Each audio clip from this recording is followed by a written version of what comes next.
Welcome in, everyone, to the Voice of College Football late night on National Signing Day. And first and foremost, my apologies on the studio setup and the technical aspect. I will explain that in just a second, but it's great to see everybody here. Thank you for your patience. I scheduled this for 12:45. I was looking to download a clip from Jimbo Fisher to show everyone that I found rather it was amusing. It is amusing, but it's also foundational to what's going on in college football right now. And I think it's just the tip of the iceberg of what could become a war of words and maybe even beyond that among coaches across the country who are either pointing out uh, possible transgressions or who are jealous or who want to get the upper hand in some way. So, welcome into the Voice of College Football. And again, what happened here is I wanted to show this Jimbo Fisher news conference clip. I downloaded it to my aging laptop here just to test it out. I was not able to download it. For some reason, it wouldn't download, and I couldn't get it to go on my mini Mac that I use for my regular camera configuration. So to be able to show this clip, I've got to go off my laptop. So hopefully I can't use my mic. I can't use anything else, my regular camera or mic. So hopefully everybody can hear me okay. Hopefully, let me know in the chat. We've got all sorts of comments coming in from Roger Dodger. Roger Dodger. And we've got Steve's on the line. We've got Navy Thomas up late tonight. Navy Thomas, we usually don't get you for a live stream, so it is great to see you. So before we listen to Jimbo Fisher and Lane Kiffin strike blows here, I want to recognize everybody who's in the chat tonight because I thought that this needed to be addressed, and it also is just interesting and amusing to be addressed as well. Mr. HD, hey Mark, it was a great day for Miami minus Shamar Stewart, but we move on. Everybody that's interested in Miami recruiting, catch our show tonight on National Signing Day on the Miami channel with Cam Underwood. Excellent viewing, as well as our other shows today with Oklahoma, Florida State, and Michigan. We will have to address the Michigan situation in Jim Harbaugh. If we don't get to it tonight, we certainly will on Thursday. On Thursday, we've got our Ohio State show at 11 a.m. Eastern time. So I'm going to be up bright and early. I was actually thinking about doing a live stream bright and early in the morning before the Ohio State live stream to clear up the Jim Harbaugh saga that we last discussed during the Michigan show from 5 to 6 Eastern today on the Michigan channel. We had Steve Dace come on. That was very nice to see him pop by and discuss the Jim Harbaugh saga, the soap opera surrounding Jim Harbaugh, the Minnesota Vikings, and Michigan. All seems to be just hunky-dory in Ann Arbor, and they have opened up their arms and received Jim Harbaugh, the wayward son, back home where he belongs, apparently. So we will need to address that at some point, of course. And so we'll see if I can get up early enough to strike the live stream and discuss that with all of you before we dive into Ohio State football at 11 a.m. Eastern time. And we've got reports coming out tomorrow involving Georgia's National Signing Day, Clemson, Minnesota, Michigan. So a lot of good stuff there. Roger Dodger. Dig it in here. Is Harbaugh the next Viking coach? Apparently not. Apparently he went to Minneapolis today. He did. And they either turned him down or he turned them down. That we'll never find out from him. Steve says Texas A&M still have the boy cheerleaders who look like 1950s milkmen. Oh, man. Navy Thomas is here. Okay. Anything else? Lone Wolf, good to see all of you here at the Voice of College Football. So this is what Lane Kiffin, Ole Miss head coach, said today in a very, I guess he said this in a yahoo.com story. This didn't necessarily, there's no video of this, I guess. In talking about recruiting, Lane Kiffin said, "We don't have the same funding and resources as some of these schools do to do these NIL deals." That I would argue. Anyway, Kiffin said in a Yahoo.com story, quote, "It's basically like dealing with different salary caps. We now have a sport that has completely different salary caps, and some of these schools are 5 or 10 times more than everybody else of what they can pay these players." I know nobody uses those phrases, but that is what it is. I joked the other day that I didn't know if Texas A&M was going to incur a luxury tax and how much they paid for their signing class. So I will then follow this statement up from Lane Kiffin with what Jimbo Fisher stated during his news conference today. And so, are you all ready to listen to this from Jimbo Fisher? Hopefully, this plays for all of us to hear. So, this is Jimbo Fisher in response to Kiffin saying basically various schools have different funding resources. Some have 5-10 times as much money as everybody else. I joked the other day that I didn't know if Texas A&M was going to incur a luxury tax in how much they paid for their signing class. So here is Jimbo Fisher's response. A slap in the face or whatever when there's these thoughts out there that it's because a lot of money is being spent, and just your thoughts. Here's what I'm going to say, and this is point blank. This is because here's my problem. There is no $30 million fund. There is no $5 million. There is no 10. This is garbage, okay? And it pisses me off that people, and here it comes from a site called Bro Bible by a guy named Sliced Bread. Then everybody runs with it. So it's written on the internet, it's gospel. How irresponsible is that?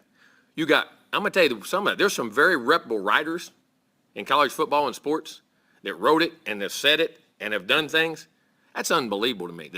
When I first heard it, I laughed. I said, "Oh yeah, what a clown." I mean, I didn't even think anything of it because I don't have social media. And they kept building it, and lately I've heard more about it. To me, it's insulting to the players that we recruited that's why they would come here. You ever been to a game here? You ever come to school here and see the education?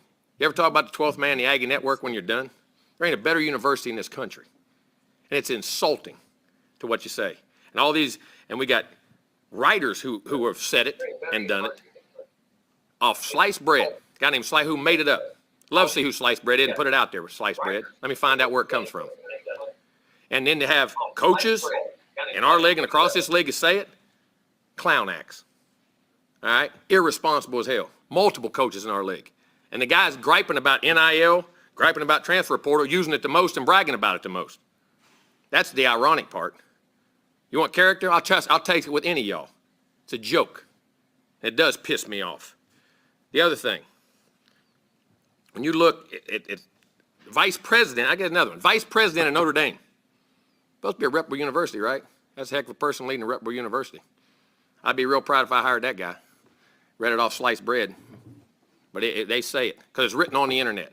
We worry about the kids and social media and internet. How about grown-ups? How about the guys that are supposed to be setting an example? How about writers who are supposed to be writing the right thing? How about coaches who are supposed to be doing the right thing? And I'll tell you what, I know how some of those guys recruit too. Go dig into that. I know the history, I know the tradition, I know things. Trust me, you don't want to go down that avenue. It's ridiculous, and it's irresponsible, and it's unbelievable. I ain't just talking about one. Multiple people got NIL issues. It's funny, when Nick Saban said his quarterback got an $800,000 deal, it was wonderful. Now it ain't wonderful no more, huh? But ours, we ain't got that. Ours are on record what comes up. We ain't doing all them big deals. Ain't none on our place that we know of. That's funny when you do it. It's hypocrite. And then we gripe about the transfer portal, and you guys take more than everybody. What's about that? And what goes on? The hypocrisy is a joke. It's an absolute joke, and it's insulting to our staff, how hard we work, to how we do things, and it's insulting to Texas A&M because there ain't a better place to go to school and play ball. If you don't like it, we're coming on. Get used to it. All right? We ain't going nowhere. It's an absolute joke that people put the hard work in and do it. It's irresponsible, but it's funny when they get it, it's all okay. Ball games are changing, man. And it ain't because of NIL and what goes on. It's pretty irresponsible of all of them. They're clowns.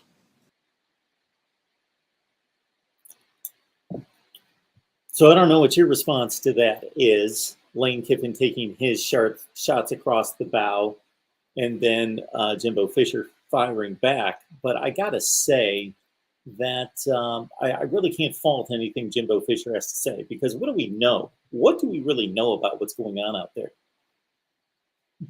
We don't have a whole lot of knowledge of what's going on and what kind of money is being paid out by whom.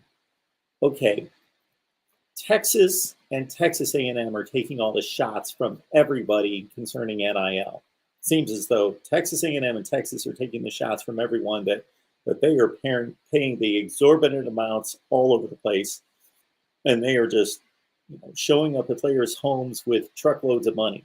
Okay. If that were the case, then they would have the best recruiting classes by far. They would be 1 and 2 in the recruiting rankings, and everybody else wouldn't even come close. So we can't necessarily completely take what Jimbo Fisher says as gospel truth, that he throws up his hands and says, not that he stated we're not paying anyone, but just basically said NIL is something that's here and we don't really have a fund and anything like that. Well, we know that everybody's involved in it. And to his point, this was an accepted thing when Bryce Young, it was announced that he was being paid $800,000 to $1 million for an NIL deal. Nobody had an issue with that. But for some reason, so let me back up a second, because the two major issues I've had in all of this to start.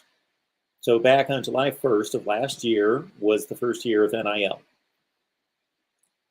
And to take a page from Nick Saban's line at SEC Media Days, he said, don't ask me about NIL because it's only been going for 2 weeks and I have no idea where this is going, what it's going to look like. Ask me in a year. But because of what we do here in trying to make sense of all this and trying to discuss and contemplate and figure out what it could look like, I had all sorts of theories, and I readily stated after every theory, this could be exactly the way it goes, or it could be the exact opposite. So my two concerns about NIL right out of the gate were, number one, that instead of student athletes choosing their college destination, as they have for the entirety of college athletics, chosen their college destination for all the right reasons, most of the time for the right reasons, choosing their college destination, and then NIL deals being presented to them once they are enrolled and signed and are part of the football program, that the NIL deals would come to them as high school athletes. That I don't like, that I don't agree with, that I think it could be legislated against. Could it be enforced? I think it, just like NCAA violations of any sort throughout the decades, it would be spotty. But at least programs would risk having serious issues if it was determined you put together an NIL deal for a high school athlete. I think the decision to enroll at a school, sign with a school, play football there, needs to happen before the NIL deals. If that can be legislated and enforced, and I doubt that it can be enforced in every situation, but a lot of people would be caught. Okay, so that's my first concern that I had right out of the gate last July, was NIL deals affecting recruiting and affecting the destination of players before they ever played a snap of college football. Number two, that instead of schools directly paying the players, which is illegal against the rules, that they would sweeten the pot and circumvent that money through NIL deals, and they would pay the players that way. So those were my two concerns. Well, what Jimbo Fisher is talking about right here and what Lane Kiffin is accusing Texas A&M of, and what is being reported out there by credible or less than credible sources speaks to the first issue that I have. So that's come true apparently.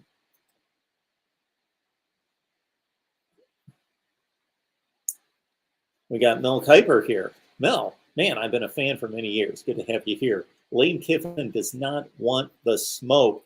Roger Dodger's still here with us. To me, to believe in NIL deals is to believe all players on the roster got millions.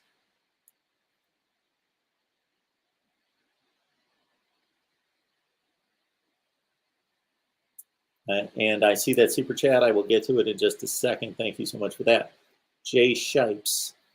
Mark Rogers, do you see boosters ready to pick up late recruits when they have a full scholarship class of recruits using NIL to get those last-minute key targets?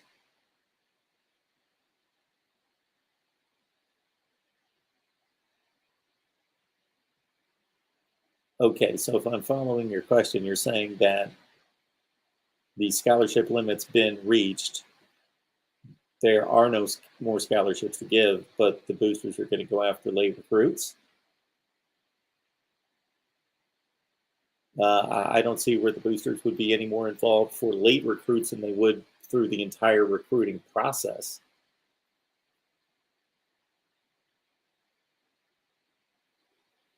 Super chat coming in. Appreciate that from Star Trek Elysium. Do we really know anything about NIL? Is this information available? Seems to be fandom is creating drama. Okay. This is what I know. And I'm not an NIL expert by any stretch, number one. I am not even an NIL interested party. I only follow it. If I was a fan like any of you, I wouldn't even listen to any of it. I'd be like, wake me up on September 1st and I'll watch football. But of course, I've got to keep track of it to a certain extent. So it's funny how, to your point, Star Trek, there's only been a few deals. Bo Nix and the Lemonade Place is the only one that I can think of where we can put together a player and match them with an NIL offer. What I thought the NIL offers would look like back before this ever started, and when it first started, was that we would know that the Iowa State quarterback, Brock Purdy, got a deal with some jeans manufacturer, and he was going to model them on his Instagram account, or he was going to talk about them during his weekly podcast and get paid for that, of course.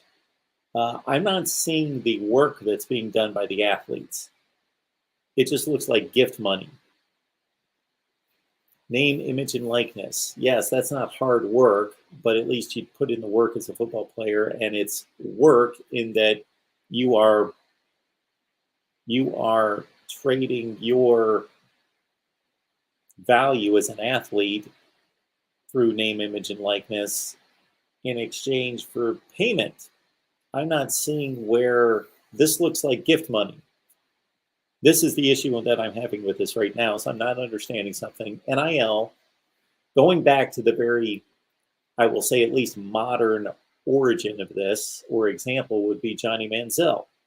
So we know the deal with Johnny Manziel. When this really started to get rolling, at least in terms of the conversation in sports, was that Johnny Manziel was apprehended by the NCAA for signing autographs, I believe, in Florida.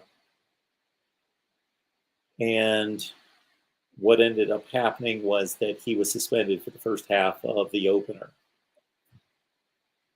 And they didn't come out and say that he was guilty or not guilty. They just suspended him for a half and didn't say anything else. But as it turned out, I think it's pretty obvious that Johnny Manziel made money in exchange for some autographs. It was probably pretty minimal. Who knows? And the NCAA caught wind of this. They probably came to some kind of an agreement with somebody around Texas A&M to say, hey, we'll suspend him for a half of a meaningless game, and that's going to be the scare tactic, and that's going to sound out the warning. And but it really wasn't that big a deal. So anyway, that got the conversation started. So at that point, I was fully on board with athletes profiting, benefiting from their name, image, and likeness. What is name, image, and likeness? To me, that means that you can put your name on a jersey and sell it as a Johnny Manziel Texas A&M #2 jersey, and Johnny Manziel gets 30% of the profits.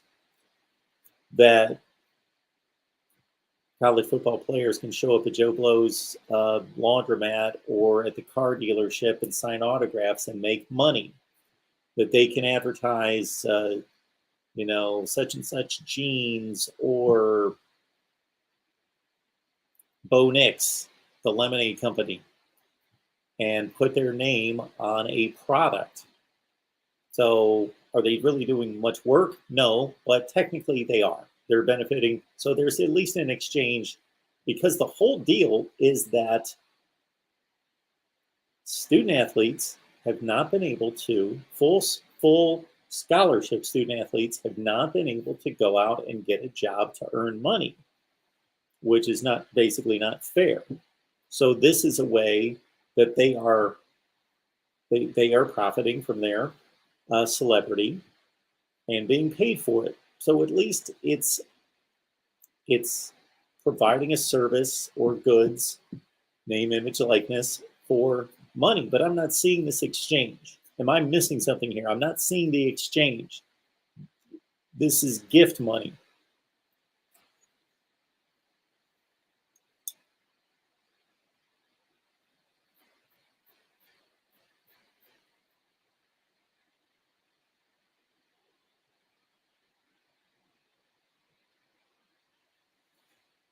Michael is asking, has Michigan decided to jump in paying major money to athletes? Okay. If what is being reported, and it could be completely erroneous, just like Jimbo Fisher alluded to, or it could be close, or it could be a guess. If Texas A&M and others are paying athletes and Michigan's still able to get a top 10 recruiting class in the nation, there's no way that they're not paying somebody. I just can't imagine that is possible. Yes, exploring with Ben, still the busted glasses. Yes, we have yet to make any calls to pick up the vision insurance,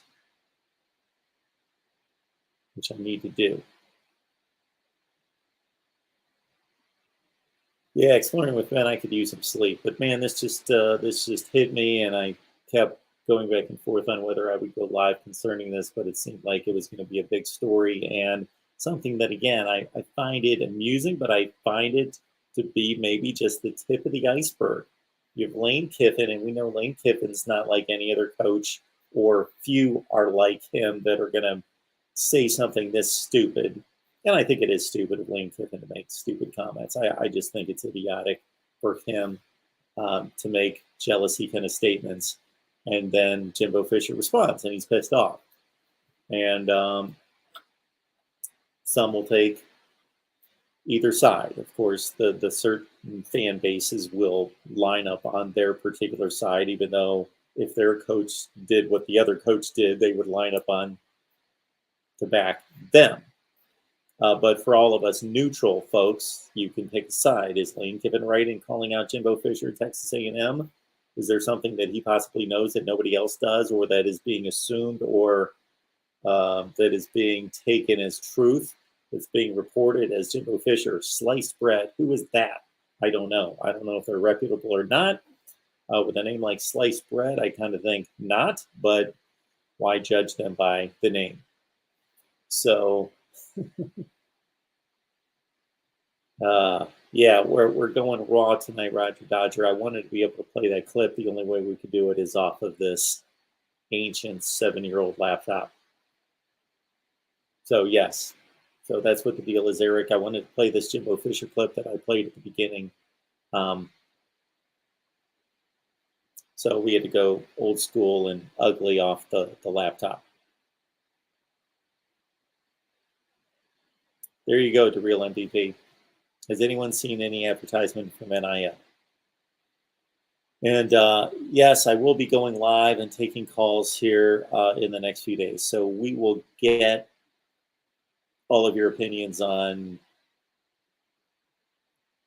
Jim Harbaugh on National Signing Day with a lot of big recruits coming in. And of course, this war of words between Jimbo and Lane Kiffin. Let's see. Yes, I misplaced or threw away the long list of names that signed today. You know, even though 90-some% of the classes were signed and the players were signed back in December, it's still a big day in recruiting. So Miami came up with 3 big commits. We talked about them in the Miami show. Georgia with a couple big commits, Clemson as well. So stay tuned. We've got segments coming in the next few days with Penn State and hang on just a second, with Penn State and others. Penn State, Clemson, Georgia, Michigan, Ohio State, Oregon, Alabama.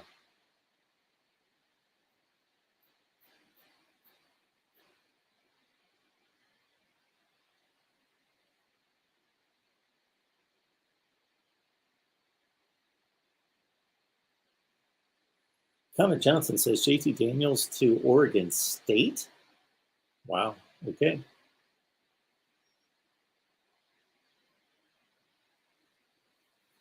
Where could they use JT Daniels? Iowa. Who is Brock Purdy's replacement at Iowa State? Iowa State? How about TCU?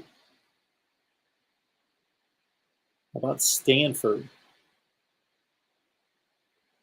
The ACC and the Big Ten are going to be quarterback strong this year. The ACC, of course, loses Sam Howell, but that's about it. DJ's back. Devin Leary's back at NC State. Kenny Pickett's gone, but Keaton Slovis comes in and takes over for him. The ACC stacked at quarterback. For as bad as the ACC is overall, stacked at quarterback, but JT Daniels to Oregon State.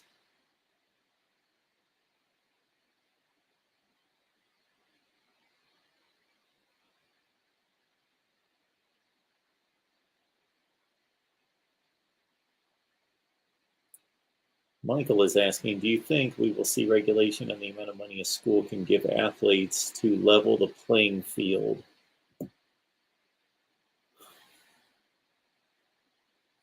I don't know how that's legal or American to limit it. So this is not a business like the NFL.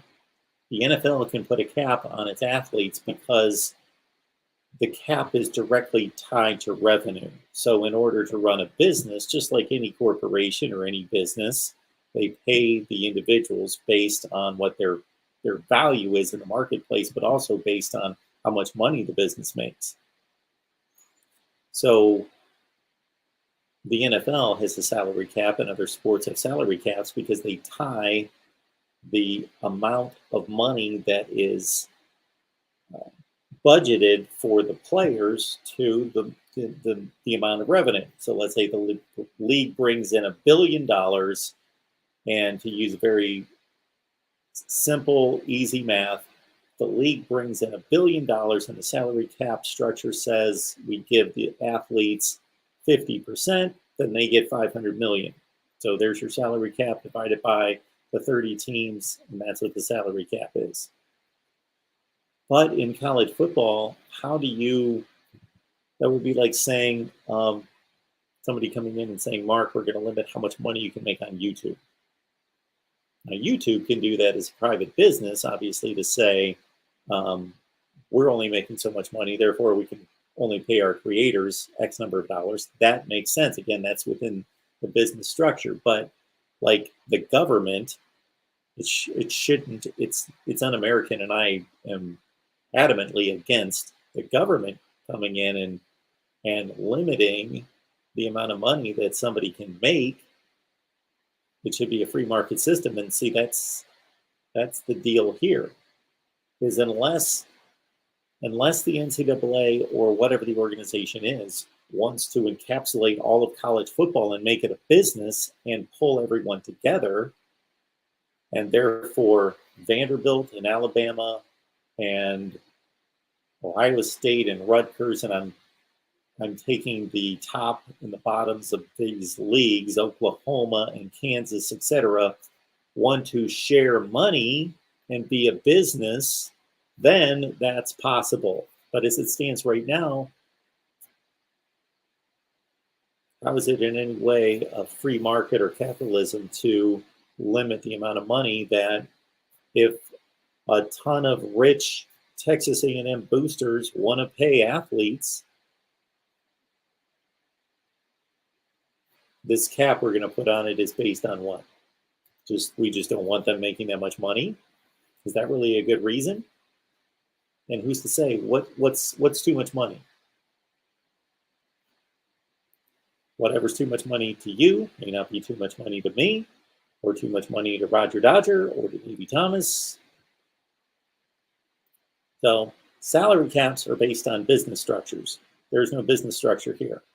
The business is all coming outside of college football.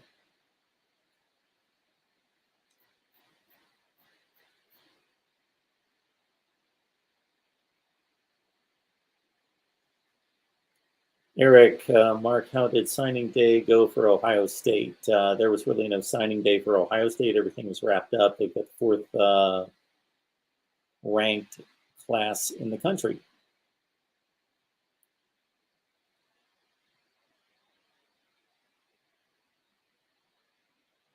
Jay asking about second most 5 stars. Yes, they had the second most 5 stars this past season. Yeah. There is a list on 247 Sports called their team talent rankings. You can go look it up.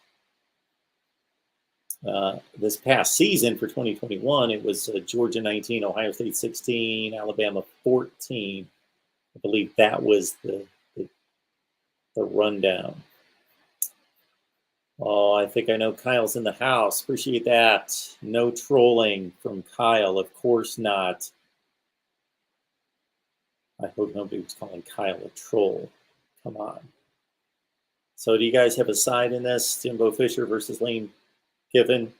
On the surface, for me, Jimbo's in the right, Lane Kiffin's in the wrong. On the surface, again, as has been stated in the chat, and I completely agree, we don't know much about NIL and what's going on. And like I've said for months and months and months from the beginning of time of this NIL era, I want to know, where is the trade? Where is the goods and services that are being produced by the athletes for their wages? I'm not seeing that. This is gift money.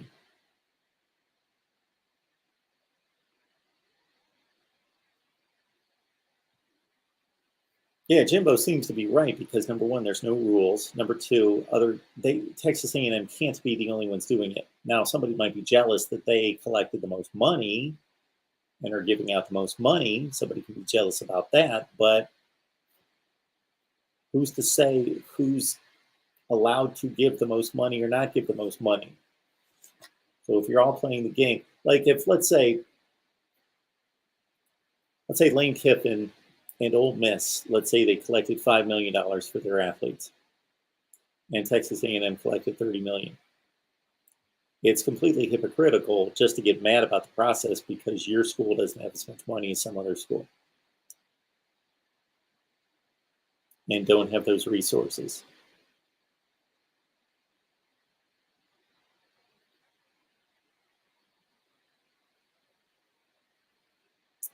Roger Dodger says, in the end, NIL money will be based on state economies like USC chances.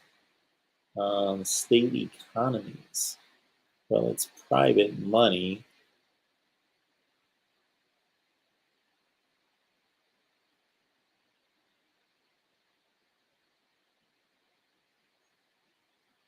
So Jimbo's the same guy who's supposed to have a 12th man, but chickened out of his bowl game because his quarterback left him. Yeah, I really think what needs to happen, and hopefully we're past this with COVID, but COVID is still with us and maybe a way of life and what it is. And I think completely overblown. But regardless, why are the teams themselves determining whether they can play or not? Why wouldn't we have COVID guidelines to say, okay, if you've got this many players affected at this many positions, and as long as you've got X number of position players available, and you can cover all your positions, regardless of whether it's if you've got 5 quarterbacks on the roster and the first 2, your first and second team quarterbacks are down, too bad. You've got 3 quarterbacks, so you can play. So that's the issue that I've had with this entire COVID situation, is that the teams themselves determining we can play, we can't play, oh, we're down X number of players, therefore we don't want to play and suffer a loss. Well, you know what? You got enough players, and they're on scholarship or they're on the roster, therefore they're eligible to play. That's the reason they're on the roster, is to play football and to be backups. That's what backups are. So yeah, I don't agree with that. And I don't know if that was the case with Texas A&M. But, LSU, in a day and age of 85 scholarships, had 38 scholarship players for their bowl game, and they went ahead and played.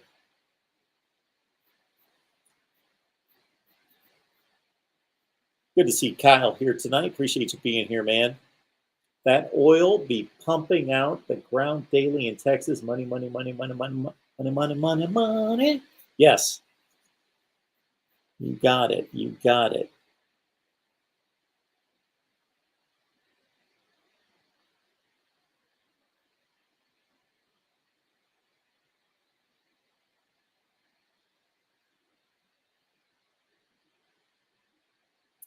Texas A&M dodged Ole Miss last year. Texas A&M played Ole Miss last year. Am I missing something there? Ole Miss beat Texas A&M.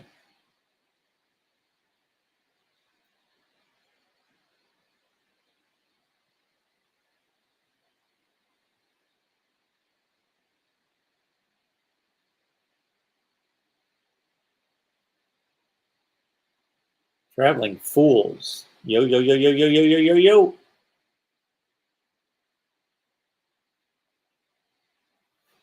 So how did our National Signing Day turn out?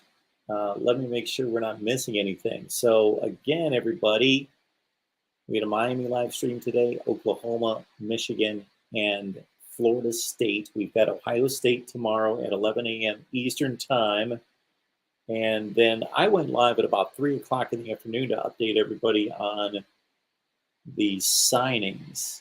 So let's see where we stand. And if there's anybody else that came in today.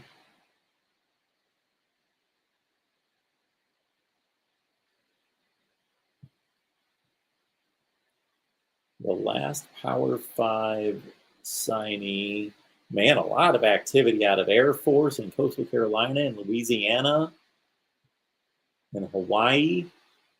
Anyway, the last Power 5, speak of the devil, the last Power 5 player to sign was safety Jacoby Matthews, Texas A&M. Jacoby Matthews, Texas A&M safety, second-rated safety in the country. Texas A&M. Oh, my word. Second-rated safety in the country. Another Texas A&M signing today. Third-rated player in the state of Louisiana. 38th rated player in the country. Jacoby Matthews, Texas A&M. So he's the latest. Cavante Henry, interesting case here. So Harbaugh is apparently staying in Michigan, which I don't know if I necessarily understand Michigan there, that they would let him parade around the country and make them look like fools that are just going to take him back whenever he's ready. We'll take you back, Jimmy. whenever you want to, go talk to the Dolphins, talk to the Raiders. Take a trip to Minnesota on National Signing Day. That's okay. That's okay, Jimmy. We're here. We're going to open up and embrace everything, whatever. We're the leftovers. That's okay. We'll take you. Don't get it. Regardless, Cavante Henry was committed to Michigan heading into National Signing Day. He's an edge rusher out of California. He decommitted from Michigan, signed with Oklahoma. He said, I want no part of this mess at Michigan. I'm going to Oklahoma. So Cavante Henry signs with OU. Dave Iuli. This was a big commit and a big announcement late in the day. So Dave Iuli is an interior offensive lineman, the 10th rated guard center in the country, number 188, number 3 player in the state of Washington. He signed with Oregon. So Oregon gets the big commit there. And so those are the latest. Again, Cavante Henry decommits from Michigan, signs with Oklahoma. Jacoby Matthews, 2nd-rated safety in the country, signs with Texas A&M. And then Oregon gets Dave Iuli, top 10 guard center in the country from the state of Washington, to Oregon. So I will have to post some videos on our team channels there on those.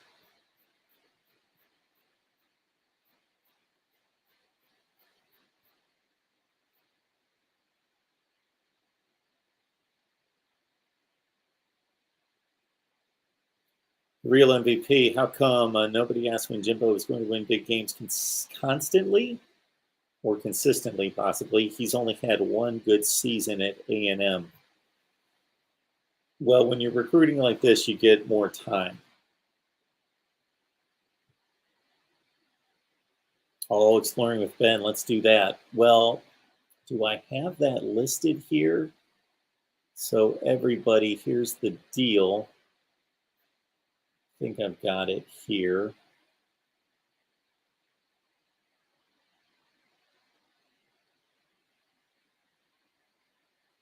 First of all, hit the like button. Let's see if I can find that. Hang on just a second there, Ben. Hang on just a second. I believe I do. There it is. If you'd like to send me a helmet. I know a lot of Georgia fans. I know a lot of Nebraska fans. Nebraska fans and Georgia fans are probably the most that have said, Mark, get our helmets up there. So there's where you send them. Care of Mark Rogers. That's me. You don't have to say the voice of college football. They're just catching on down at the P.O. Box place. So 15 South Main Street, number 1007. Mark Rogers, 15 South Main Street, number 1007. Beautiful Torrington, Connecticut. Our neighboring city here, 06790. So there you go. If you want to send me a helmet, send it there. Subscribe to our West Virginia channel as well. And we will have a live stream from West Virginia with Golden Blue Dude on Friday. Thanks, Ben. Appreciate that. Kyle Pickett. Beautiful. Thank you so much for the contribution. Appreciate that so much. I'm giving you enough to get new glasses. It's time. Even with YouTube taking money out. Okay. Kyle, I can get my own glasses. I appreciate the contributions. Please don't contribute for the new glasses. I will get to that when I get to it. But I got no dental or no vision right now. I got to take care of that, and I will get on that at some point. The Texas A&M helmet is on its way, according to Tony. Tony, thank you so much. Is that part of the NIL deal? Did Texas A&M with the $30 million add on like $28 for the helmet? And for anyone such as Tony here who sends in a helmet, I will display that helmet proudly wherever you want it. Wherever you want it, Tony.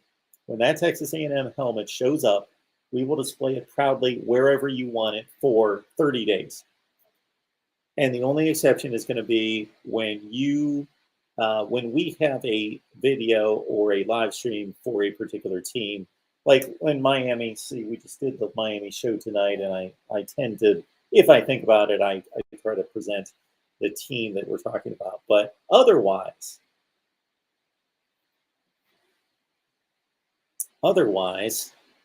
we will display your helmet wherever you would like it for at least a month. How many Oregon helmets will you display? Well, Oregon does have some selections, don't they? I think we'll start with one. As many as we can fit. So we got a nice large table here, or semi-large table. We got a desk here, and we got 3 shelves, and maybe I'll just have to back up the camera. Maybe we'll just stack them all over the place.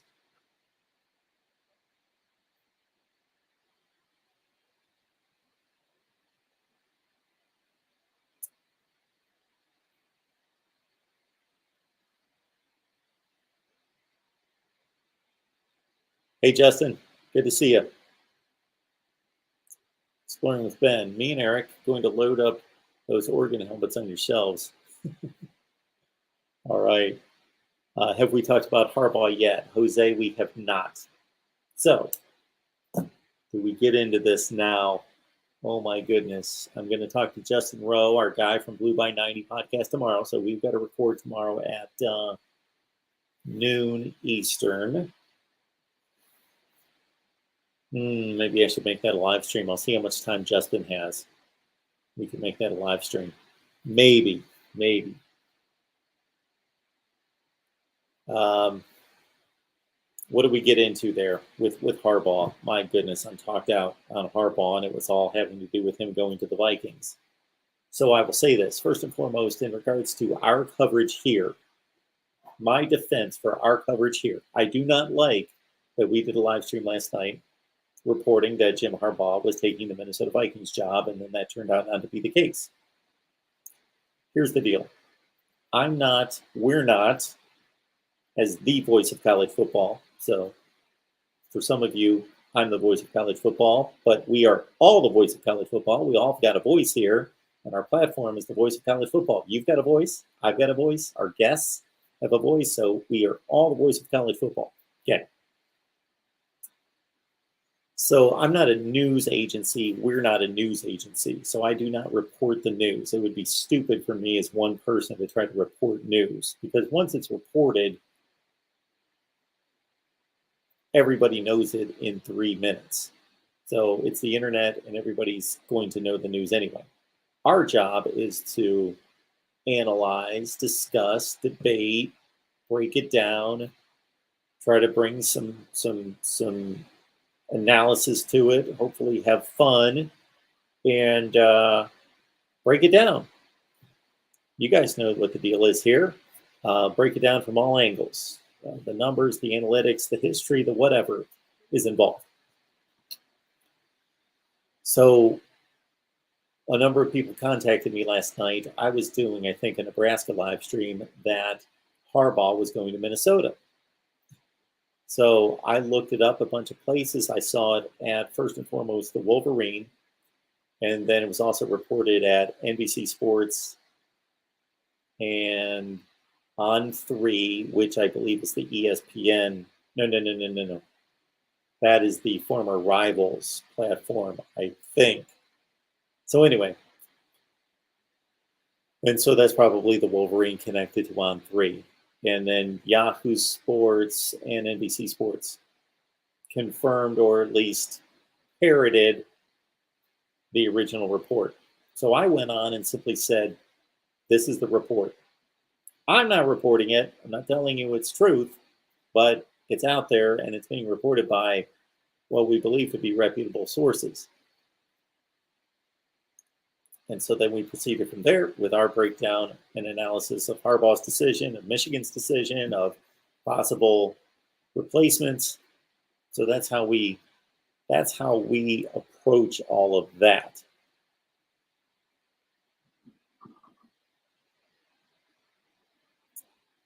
Another ask here while we're at it is I am trying to get as accurate account as possible on our fan base for the various college football teams. So here on the main channel, I would love to know out of 33,000 subscribers, and a lot of you who watch on a regular basis but don't subscribe, I wish you would. I would ask that you would subscribe. But if you watch on a regular basis, I want to know who you root for.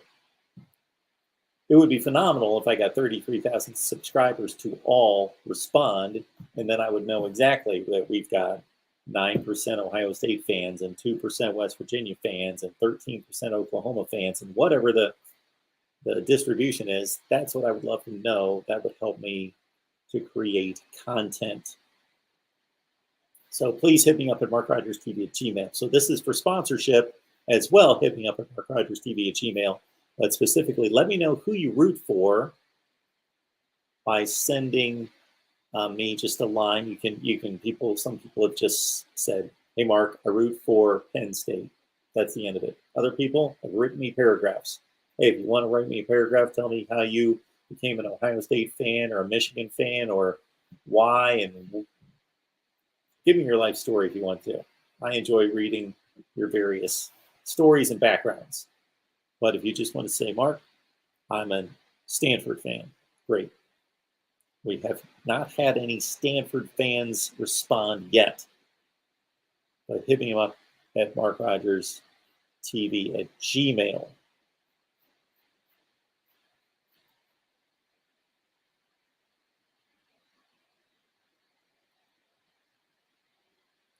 Rob, you can't be serious. I got you, Rob. I got you, Rob. You're saying this situation is just like another Kirby saying Les Miles will be the Michigan coach. Well, apparently the difference there would be that Herb Street was right. That's what Les Miles wanted. That's what Michigan wanted, but it fell apart, and partially because it got out there.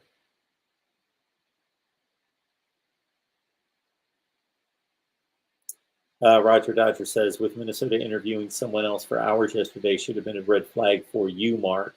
I understand that, but I'm not the one reporting it. So, if we can verify some type of, it's like the Tom Brady retirement announcement that came from a bunch of other sources. Well, it wasn't from him, but that did not stop ESPN and the NFL Network and everybody else talking about him like he was retired.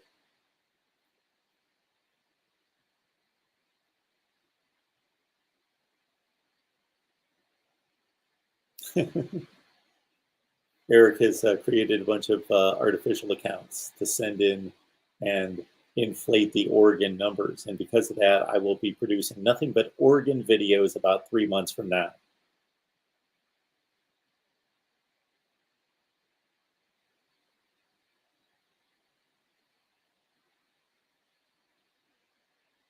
Yeah, I guess so, AMAC. The sliced bread must be the go-to.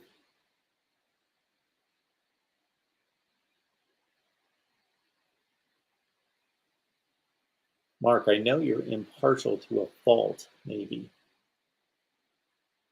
But who do you quietly root for in each conference in the NFL? Oh, in these conference championship games? I was rooting for the Packers. Now, was I upset that they lost? No, I was not upset. Didn't sway me much. But I like to watch Aaron Rodgers play. I think he's great. I've always enjoyed his style of play. I just love the NFL, but I'm not rooting. I'm going to root for, again, When I say root, I mean if the team loses, I won't think twice about it.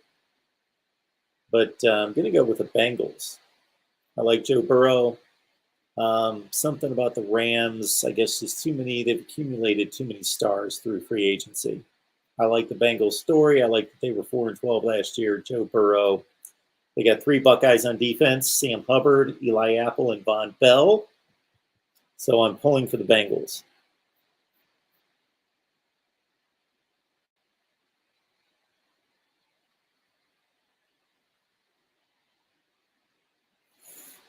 I'm not a cheesehead.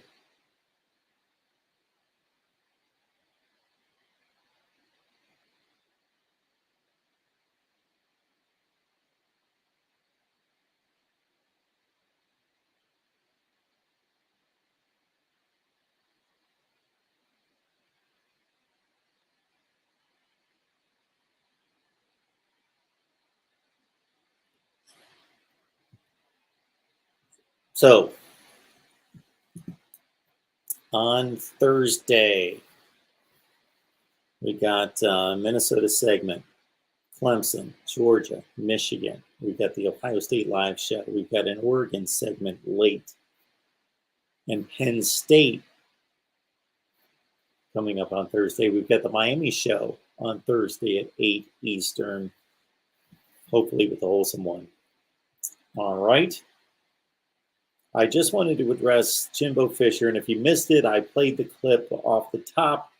This would be a historic day at the Voice of College Football. It's the first time I've played a clip, and it may be a while before I play another one because I could only get it to download on this laptop. Therefore, that's why you're seeing me without a mic and on the grainy laptop camera. And I know that most of you like us to do call-in shows, and I do as well. We will do call-in shows very soon. We will be doing more call-in shows by the weekend. Okay?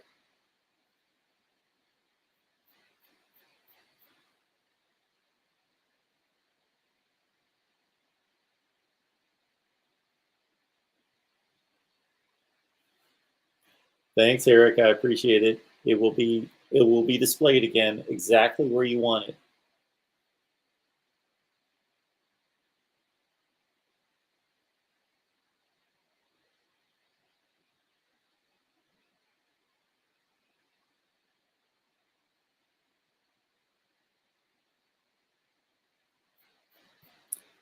Is there anything that you guys want a series on next? Bye, Kyle. Appreciate you being here. Thank you. We just wrapped up the series where I ran through each conference with my conference analysis and my rating and ranking. Keep in mind, if we can get that Big Ten video, I put it on the Big Ten channel, the Ohio State channel, the Michigan channel, Nebraska, Iowa, Wisconsin, and the main channel on all the channels. If we can get it to 10,000 views, then that I will take the time to review all the numbers, compare all the conferences in so many different ways, and all that. So if we can get that to 10,000 views, that would be phenomenal. The next series I wanted to do was I did produce a video. Don't know if you guys saw it with my 12 Heisman. No. Did I do that? Yes, I did. The 12 Heisman favorites. My 12 Heisman favorites. And then I've got a list of dark horses. So I guess we're also going to head toward our scheduling system. So that series is going to come out with my schedule system, both in conference and out of conference. I'm going to wait until after spring practice, and then I'm going to rate and rank every position in college football, a top 10 on every position, top 10 quarterbacks in college football, top 10 running backs, top 10 offensive linemen, etc. Eric wants a video on rivalries. I am always fascinated when you start talking football that I was not around for. Rivalries. What about rivalries? You want me to do videos on rivalries? So, Eric, I appreciate that request. Jim, let's not go there, please. You're going to have me. Justin, appreciate you being here. Got to run. See you around, Mark. God bless. Thank you for that, Justin. I appreciate it. Videos on rivalries. So I guess I would need a little bit more on that. Something that I was thinking about doing, but I would have to pull together the right guests, would be to have, let's say, a debate on DBU. Who's DBU? Florida, LSU, Ohio State, Miami. Who's DBU? Well, I would bring on guests from all those teams, and we would debate DBU. Wide receiver U. Clemson, Alabama, Ohio State. Who is it? Oklahoma. Who is it? We bring on guests from all those teams and debate it.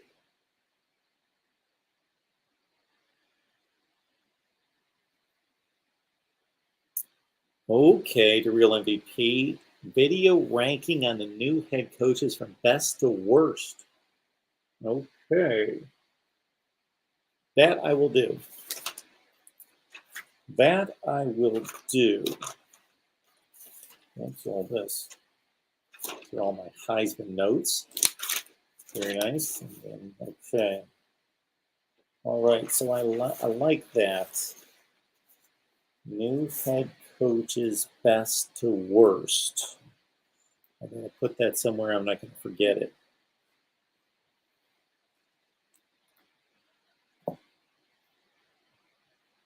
Thanks, Connor.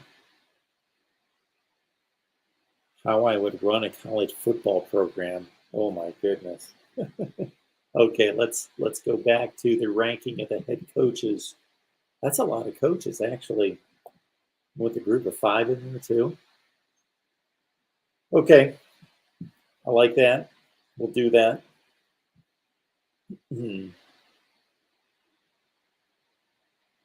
My draft. I'm certainly going to send out a video with my top 10 non-conference games of 2022. Best non-conference matchups, my top 10. And my under-the-radar games. I did that last year.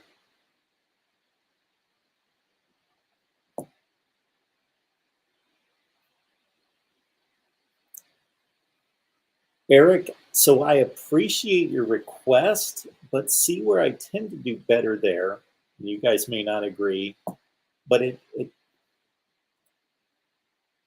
where I do best with questions like that is when something happens, and then I'm able to say, okay, no. This is the way it should have been handled. They should have done this, then they should have done that. They should have reviewed this, then they should have did. But man, just to say how I would run a college football program is a bit difficult. I just saw a comment come in from, there it is, Elvis Nation. Oh, love it. Good to see you, Brent. Mark, burning the midnight oil, the most dedicated post on YouTube. After you, my friend. After you. I am next in line.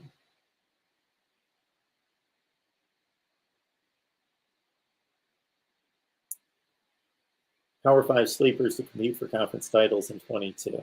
Okay. Sleeper teams. I like that. I like that one too, Connor.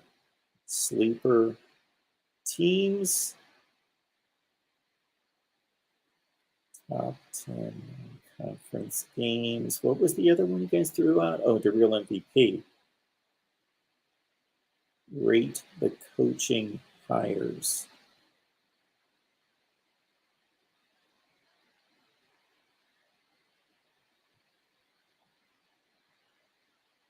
Sleeper teams. Ooh, I love that. And I'm going to give you real sleeper teams. Like Michigan's not a sleeper team, or Texas A&M's not a sleeper team.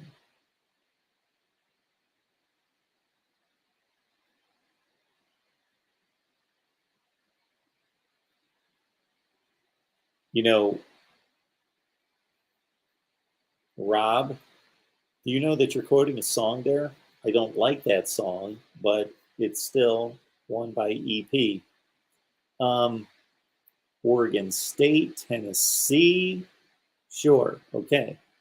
Well, I'm going to throw mine out. The ultimate sleeper thrown out by Spaghetti Factory, of course, the Jayhawks.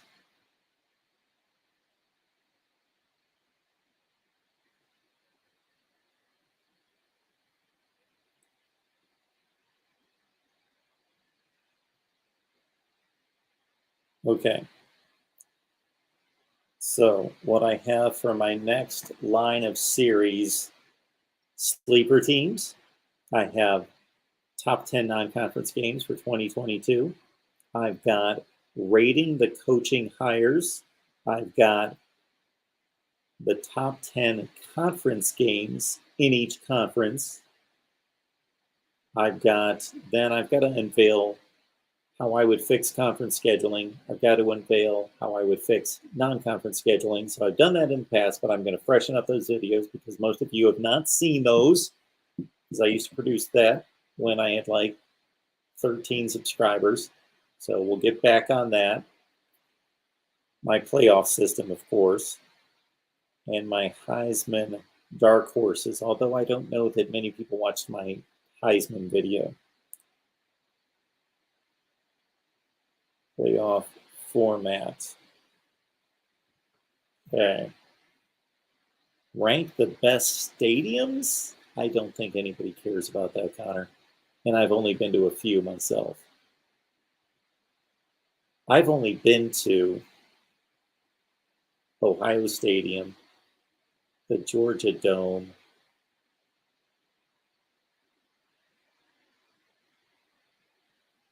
Alabama, Mississippi State, Ole Miss, the Liberty Bowl. That's about it. The top, that would denounce, see, that would cause some angst. Some people would be mighty upset with me if I tried to rank the most passionate fan bases.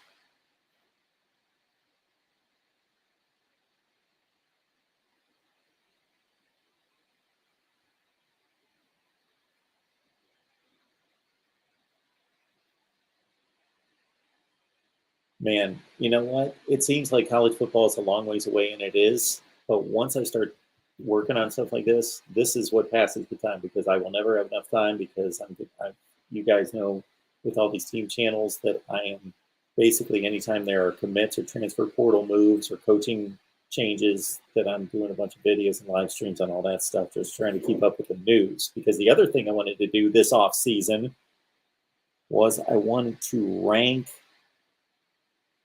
the programs all time.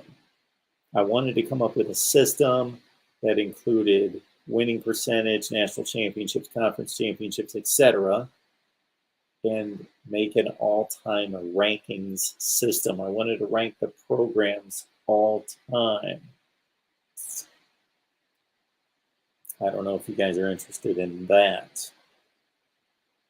You guys want an all-time, or do you want like a since 2000 or since 1970? I have not been to LSU. Yeah, wouldn't that be something, Roger Dodger? So I would need to take my show on the road. So I would need to be able to do live streams or videos at the drop of the hat. I would need to be able to stop and get out, or just from while I'm sailing down the highway, be able to do live streams. So I got to be working all the time. There's got to be work done at any point. Aaron says since 1950, kind of like that, because I think I would come up with maybe a descending scale of like national championships. So we can't give Harvard a zillion points for winning national championships in 1870, the real MVP. So it's kind of difficult for me to come up with most disappointing teams in 2022. They haven't played yet. I don't know who's disappointing yet. Roger Dodger thinks USC is number one all time. Aaron says Oklahoma.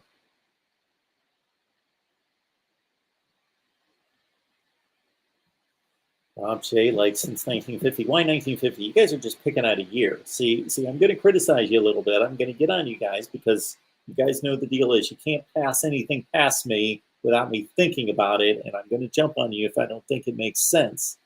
I just think that's an arbitrary year. Why 1950? Just because it's a round number. That's why you picked it. There's nothing that happened in 1950 that makes 1950 any more valid than 1949. True? True. Eric, actually, that makes the most sense. After desegregation, at least, let's be fair. So, like 1970, and even that, I know it's not the perfect year because desegregation happened in waves, but at least that kind of hits it. Eric says since 2000, since the BCS, since the relevance. Eric, you're hurting me as a 1980s and 90s college football guy. You're hurting me with that comment about relevance.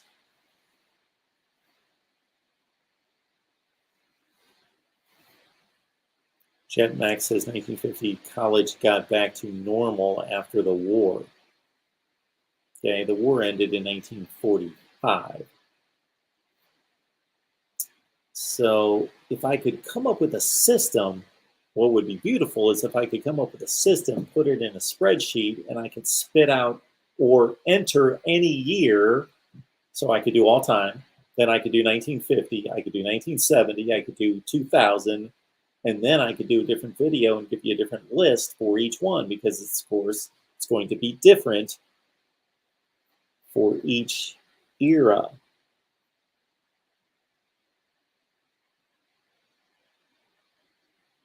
And I really need to get on Patreon. For anybody that follows us on Patreon, I'm going to get on over there and we're going to do a live stream soon. And we're going to talk about what's going to be offered there on Patreon. Hopefully I get some help on that Friday. I've got a specific endeavor and plan for Patreon, but I don't know how to do it.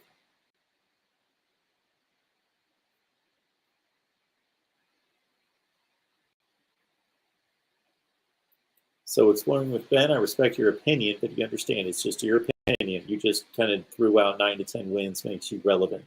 Why that is, I don't know. For me, okay, relevant. Who's relevant? So up until just a few weeks ago, I was hearing from tons of college football fans that Georgia was not relevant because they had not won a national championship since 1980. Well, I think that's ridiculous, but if that's your criteria, then who is relevant? There's only 3 schools that have won national championships since like 2015. So who's relevant if you're counting just national championships? So for me, relevant is more or less, do you consistently compete for your conference championship? So in the Big Ten, Ohio State's obviously relevant. Michigan, they of course are right this second, but they got to continue to do it. So there has to be some consistency. They have yet to prove that. Just jumping up and winning one Big Ten championship, okay, I'll put the hold on Michigan. But for right this second, sure, they won the Big Ten. Wisconsin, they compete for the Big Ten title. It's been since Wisconsin last won the league in 2012. And actually that one was tainted. Iowa, Penn State kind of do. In the SEC, is Texas A&M relevant? They've never won the conference. They've been in the conference for 10 years. They've never won it. They didn't win the Big 12 going back to 1998. So how relevant is Texas A&M? Are they just suddenly relevant because they've got this ridiculous load of talent? Is Oklahoma State considered relevant? Well, they were this season, but they generally don't seriously compete for the Big 12 championship.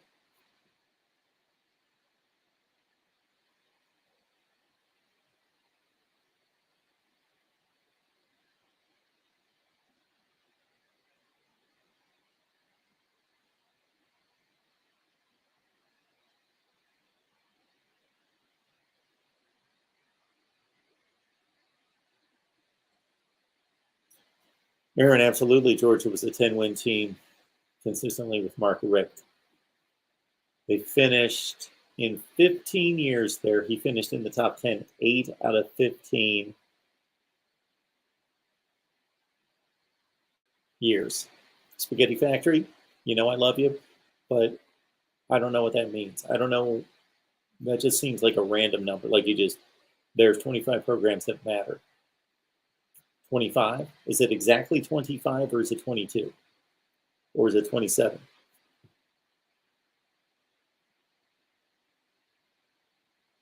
Since the recruits have been alive.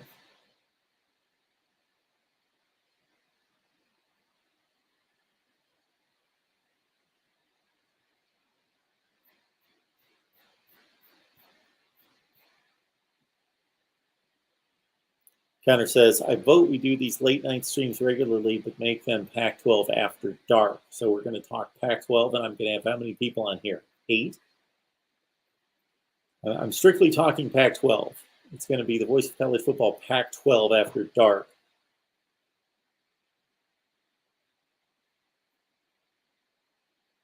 Okay, Spaghetti Factory, here's the list. Here's Spaghetti Factory's list of who's relevant. This must be all time. It can't be right now. Anyway, Alabama, LSU, Tennessee, Georgia, Florida, Miami, Florida State, Clemson, Texas, Oklahoma, Nebraska, USC, Oregon, Ohio State, Michigan, Penn State, Iowa / Wisconsin. Iowa some of the time, and Wisconsin some of the time. Okay.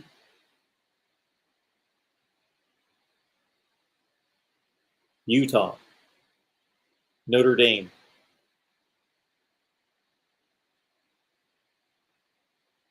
that's, wow. You can poke holes in that list all day. Miami's been winning 55% of its games for the last 15 years. They've not won a conference championship. Think about this. Think about this. I ran these numbers before last season. I ran these numbers and I posted a video on the Miami channel, and the Miami fans, to their credit, they took the medicine well. But I said, how relevant is your program? Here's your winning percentage since 2005. I laid it out there. It was like 57%. And then I said, these programs have as good or better winning percentage than you. Georgia Tech, Kansas State, et cetera, et cetera, et cetera. A lot of schools that you wouldn't want to hear if you're a Miami fan have better winning percentages since 2005 than you do. Next, you haven't won a conference championship since 2002? Okay, it's been 20 years since you won a conference championship. Yeah. Next, get this number, people. Are you listening? Since the last time Miami finished in the top 10 in the country at the end of the year, there have been 43 other schools finish in the top 10. 43. Okay. So we know only a few of those have been Power 5 teams, or have been Group of 5 teams. You know, Cincinnati, Houston, Boise State on occasion. Okay. So about 5 of them. So about 38 have been Power 5 teams. There's 5 Power 5 conferences. So think about that. That's 7 to 8 teams per Power 5 conference. Per conference, 7 to 8 teams per conference. So the majority of each conference has finished in the top 10, in the final AP top 10 since Miami did. So like in the Big Ten, Ohio State, Michigan, Michigan State, Penn State, Indiana, Northwestern, Iowa, Wisconsin,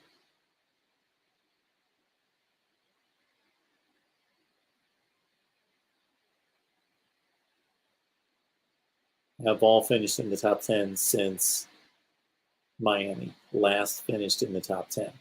In the ACC, Miami's own conference, Clemson. I don't know about NC State. Florida State, of course. North Carolina, Virginia Tech, Georgia Tech,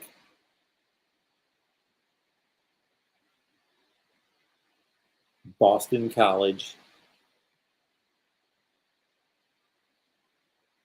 Pitt have all finished in the top 10 since the last time Miami finished in the top 10.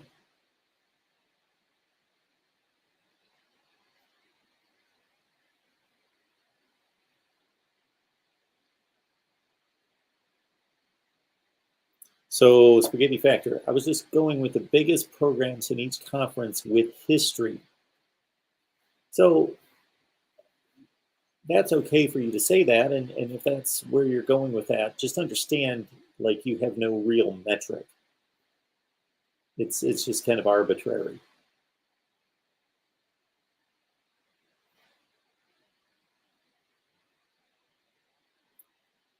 Rob J, I believe that Mario will turn the U around. I think he's in the process of doing that.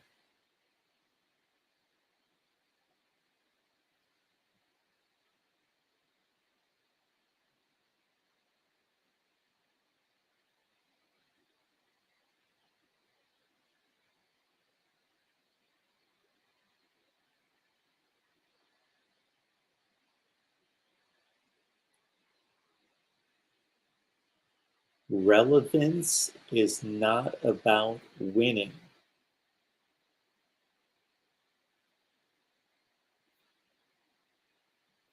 Relevance is not about winning.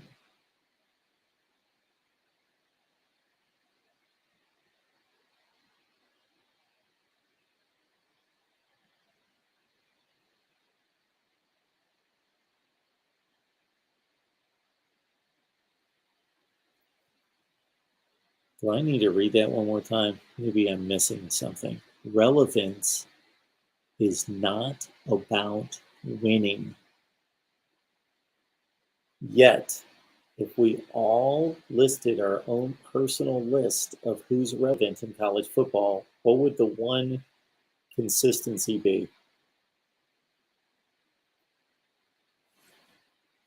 They all have high winning percentages. You're not relevant without winning. Maybe not right now or today, but you had to win sometime.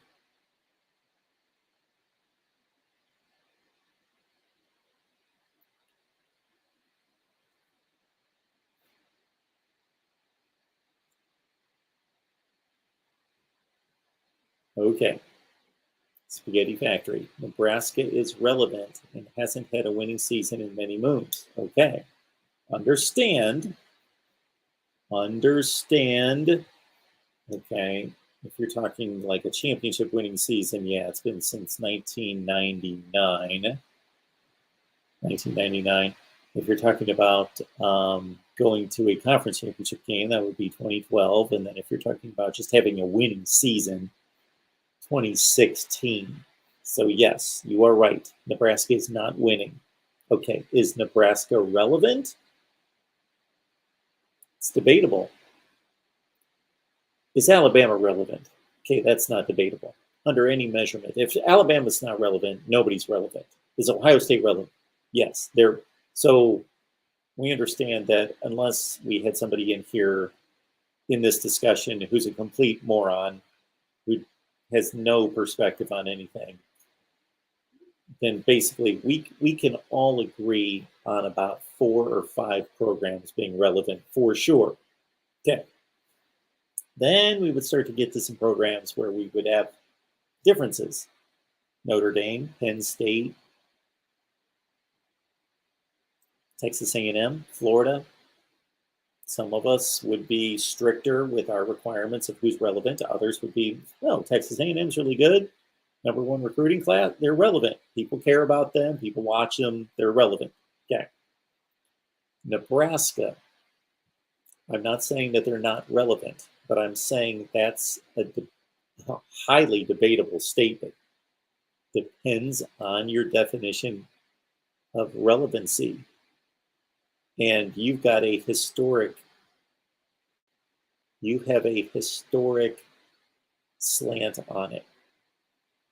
So since Nebraska was relevant on the field, so understand, Spaghetti Factory, Nebraska is not relevant on the field.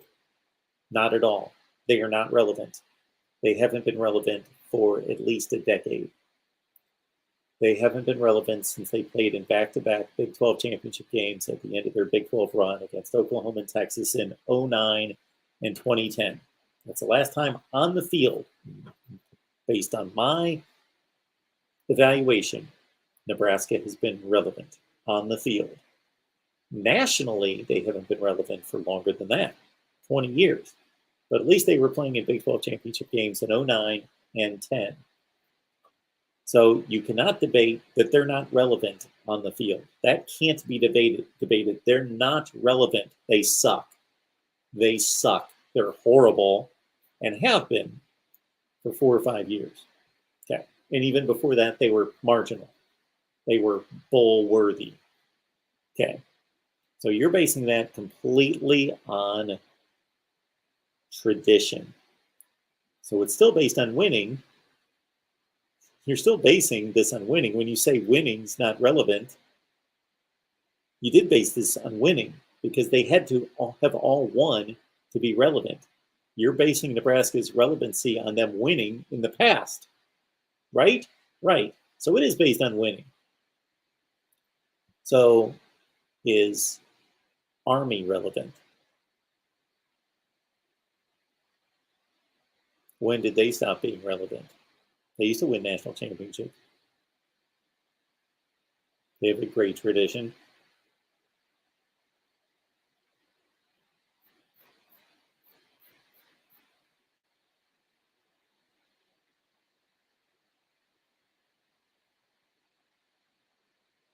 We're going to measure relevance based on revenue.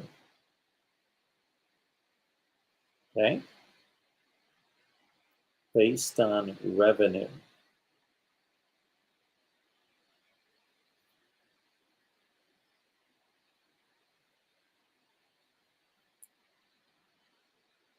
The real MVP would argue that Army is more relevant right now than Miami. Well, they might have a better football team. They certainly have better results the last few years.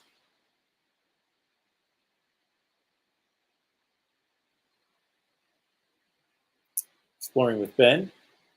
Well, let's understand this. Exploring with Ben. So your laugh out loud, I'm going to take a little more seriously than that because I respect and thank you so much for your service. Thank you so much for your service. I put Army, Navy, and Air Force in a different category. What they do is they are basically playing college football at an extremely high level, which is astounding to me that they can do that when they have much greater responsibilities and priorities. So that's phenomenal beyond belief to me. That they can go out and play the schedules that they do against major competition and be competitive is astounding to me.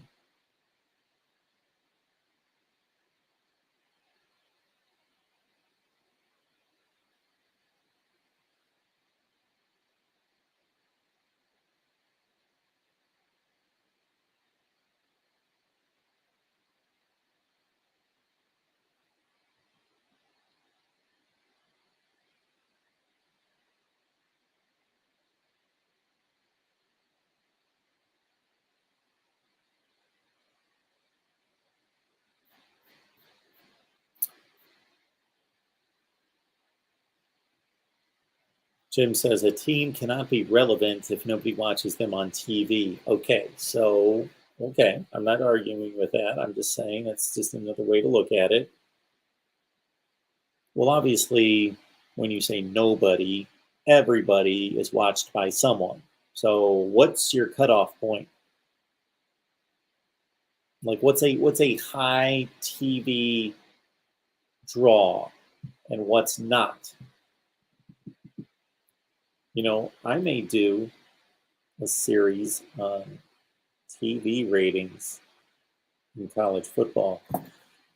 I found a site that has the TV ratings for every week of every season.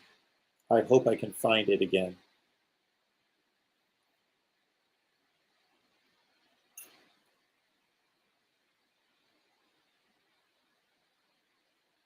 Okay. Well, I got to tell all of you that I am about tapped out. I am toast right now. So,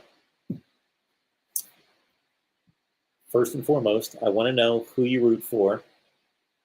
So please hit me up right here.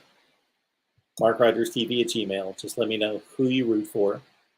And I would love to know how long you've been watching the channel and would like to know anything else about you that you want to share. But first and foremost, who you root for, send that to MarkRogersTV at Gmail.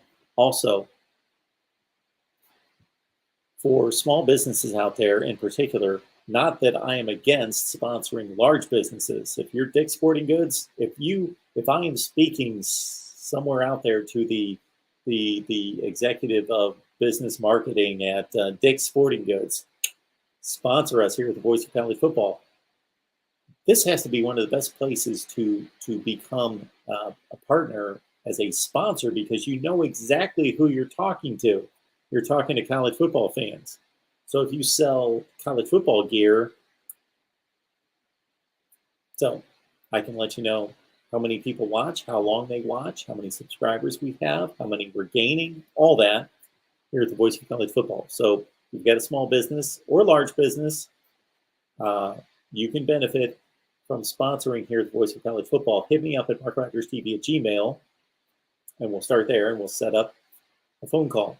Otherwise, again, favorite team, send to MarkRogersTV at Gmail. I would love to get an accurate count of our viewer fan bases. Helmets, send them to Mark Rogers at 15 South Main Street, number 1007, Torrington, Connecticut at 06790. We're going to be here